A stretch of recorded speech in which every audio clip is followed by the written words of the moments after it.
சில பெற்றோர்கள் தங்கள் பிள்ளைகளை வளர்க்க முடியாமல் ரொம்ப கஷ்டப்படுறீங்க. என் பிள்ளை நான் சொன்னால் கேட்கறதில்ல, எப்படி சொன்னாலும் கேட்கறதில்ல, அவனுக்கு எனக்கு ஒத்தே போகிறதில்ல. ஏங்க இப்படி என் பிள்ளை மாறிட்டான்?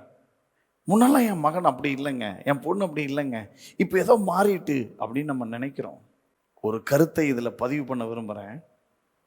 பெற்றோர்களாக இருக்கிற நீங்கள் கவனிக்கணும், நம்ம பிள்ளைகள் எல்லாரும் ரொம்ப நல்லவங்க. திரும்பவும் சொல்கிறேன், உங்கள் பிள்ளைகள் மிகவும் நல்லவர்கள்.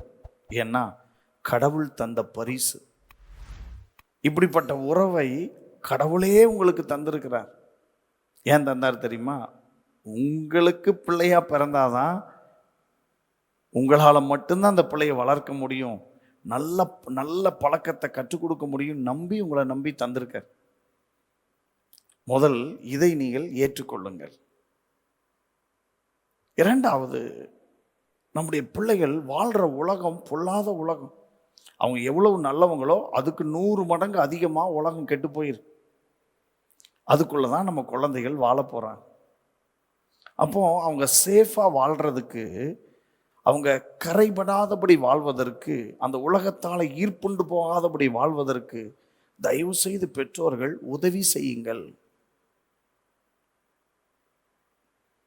எப்படி உதவுறது? சில புத்திமதிகளை சொல்லலாம், நல்ல என்கரேஜ்மெண்ட் பண்ணலாம், அப்புறம் அவங்க மேலே கவனமாக இருக்கலாம், அவங்களோட உட்கார்ந்து பேசலாம், அவங்களுடைய இயலாமை என்னன்றதை நீங்கள் கேட்டு அதற்கு உங்கள் பார்ட் என்னவா இருக்குன்றதை இது பண்ணலாம். மகனோ மகளோ, மகள்னு பார்க்காம ஒரு ஃப்ரெண்டாக நீங்கள் என்ன செய்யலாம், அவங்களோட டிஸ்கஸ் பண்ணலாம். இப்படி நிறைய வழிமுறைகள் இருக்குது பாருங்கள். இதெல்லாம் செஞ்சீங்கன்னா உங்கள் பிள்ளைகள் அருமையானவர்களாக இருப்பார்கள். நீங்கள் நினைக்கிற மாதிரிலாம் அவங்க போக மாட்டாங்க, நீங்கள் பயப்படுற மாதிரிலாம் அவங்க இருக்க மாட்டாங்க, அல்லது இப்போ இருக்கிற மாதிரி அவங்க இருக்க மாட்டாங்க. கர்த்தர் உங்களை ஆசீர்வதிப்பாரார். ஒரு வசனத்தை சொல்லி நான் முடிக்கிறேன்.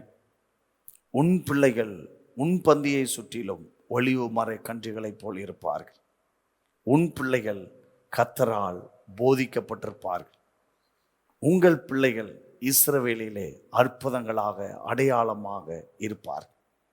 இந்த வசனத்தை நம்புங்க. அப்படி உங்கள் பிள்ளைகள் சந்ததிகள் இருப்பார்கள் என்று நான் வாழ்த்துகிறேன். May God bless you.